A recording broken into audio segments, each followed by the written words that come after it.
अर्धा चमचा पळीने जर पाणी घेतलं डाव्या हाताने उजव्या हातावर देवपूजा करताना, त्रिकाल संध्या करताना, देवपूजा करताना ते घ्यावं लागते.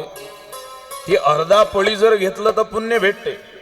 अर्ध्या पळीच्या वर थोडसं जरी पाणी शिल्लक झालं तर देवपूजा करण्याचं पुण्य भेटत नाही, उलट हातामध्ये दारू घेण्याचं पाप डोक्षावर लागते. हे माझ्या खिशातल्या मसाल्याच्या पुड्या नाहीत, हे शास्त्रातलं आहे बरं. आता तुम्ही सांगा, आपण देवपूजा करताना अर्धा चमचा आणि 1 चमचा पाहतो का? नाही. आपण तर कधी कधी पुऱ्या देवायला एक खट्टा सामूहिक आंघोळ भाजी करायच्या गंजात. हे सूक्ष्मता आपल्याकडून पाळल्या जात नाही. फुल अक्षत कसं लावलं पाहिजे, टिक्का कसा लावला पाहिजे, 5 बोट आहेत, अंगठा, अनामिका, मध्यमा, तर्जनी, करंगडी. यातल्या अंगठ्यानं कोणत्या वेळेस कसा टिक्का लावावा याचं शास्त्र आहे, त्याला पूजा शास्त्र म्हणतात. या दुसऱ्या बोटानं कोणत्या वेळेस टिक्का लावा याचं शास्त्र आहे. हे आपण व्यवहारामध्ये पालन करतो का? नाही. मी गोंदिया जिल्ह्यामध्ये गेलो प्रवचन करायला. ते सकाळी रामधून निघाली, शेवटच्या दिवशी महाराज तुम्ही चला तुम्ही चला. मग आता ते बाईच्या मागं गडबड असते. एका बाईनं आरतीचं ताट घेतलं, असं अष्टगंधाले तिनं अंगठा लावला. म्हटलं आता असा लावला म्हणजे आपल्या मस्तकाले असा लावते विजयश्री. तिनं असा घेतला ना असाच लावला. म्हटलं काय ऑल द बेस्ट देऊन राहिली काय? टिक्का कसा लावाव हे सुद्धा आपल्याला समजत नाही. त्याच्यातली सूक्ष्मता आपल्या लक्षात येईल का? नाही. या बोटानं टिक्का लावते काही जण. या बोटाचा टिक्का चालतच नाही. ते माणूस मेल्यावर फक्त 10व्या दिवशी चालते, पांढऱ्या रंगाचं. आणि हे दुसरं 3 नंबरचं जे आहे की नाही, याच्या एकट्याच्या शिटा निवडून येत नाहीत. याले युतीचं सरकार करा लागते. या दोघे मिळून शिटा आणा लागतात, मग युतीचं सरकार. हे शेवटची करंगळी आहे. याचा चुकून स्पर्श जर दुसऱ्या बोटाला झाला, केलेली पूजा वाया जाते. म्हणून टिक्का लावताना लोक असं बोट करतात, हे दूर ठेवतात. चांगले लोक हुशार जायले माहीत आहे ते. बाकीचे काही तर 5ही बोटांना लावतात. घ्या महाराज. हे करंगळी चुकून जरी लागली बोटाला तर पूजा निष्फळ होते. या करंगळीचा पूजेमध्ये उपयोग नाही. हे कॉन्व्हेंटच्या पोराईच्या कामाची आहे. Excuse me madam, may I go to. हे एवढं मी एक छोटा भाग सांगितला. एवढं सूक्ष्म आहे. एवढी सूक्ष्म पूजा आजच्या काळामध्ये माणसाच्या जीवनात करणं शक्य आहे का? म्हणून कर्म मार्ग सुद्धा बाध्य होतो. योग जमत नाही म्हणून योग मार्ग सुद्धा कलियुगात शक्य नाही. आणि माणसाची बुद्धी तल्लक नाही म्हणून ज्ञान मार्ग सुद्धा शक्य नाही. मग उद्धार प्रेम भक्ती विन कलियुगात नाही. साधकाही योग यागासी योग्य वेळ नाही, काळ नाही.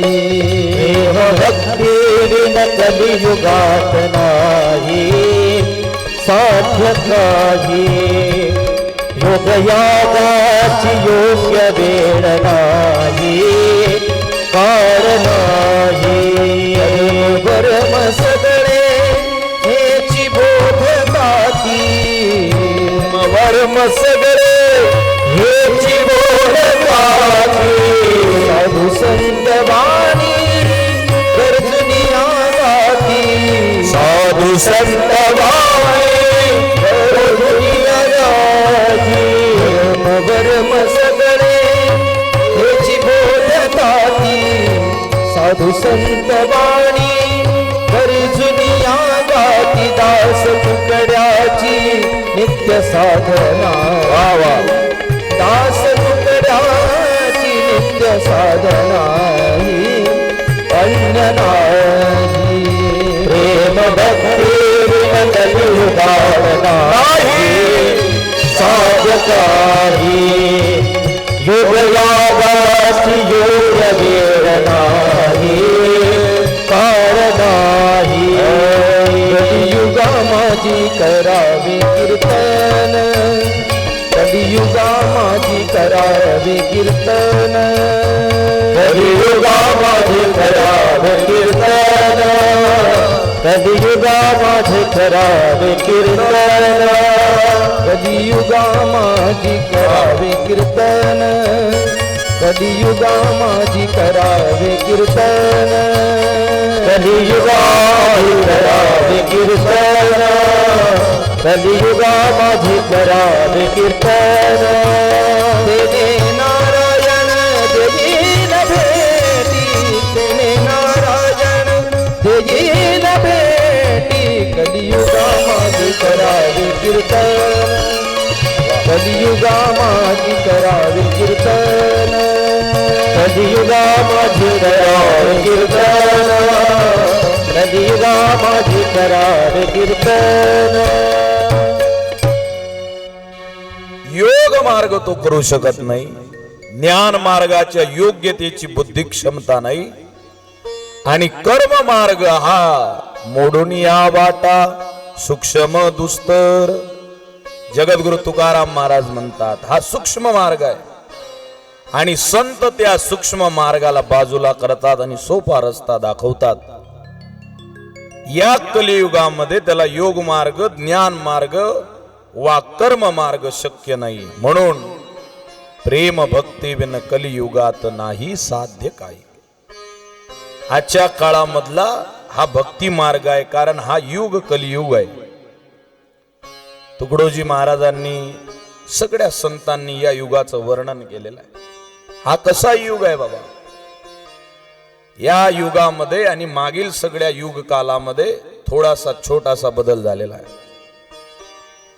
मागचे जे जे कोणते युग झाले तेव्हा लोक पाप करताना भीत होते, आता लोक पुण्य करताना भीतात. पुण्य करण्याचा त्यांनी पिछा सोडून दिलेला आहे, आणि पाप करताना मात्र माणसाला कुठल्याही प्रकारची लाज शरम वाटायला तयार नाही. असा हा युग आहे. गेल्या अनेक वर्षाच्या कालावधीमधला भारताचा इतिहास पाहिला. इथे नीती होती, तत्व होतं, सत्य होतं. आता ते राहिलेलं नाहीये. जब से चारित्र नीति छूटी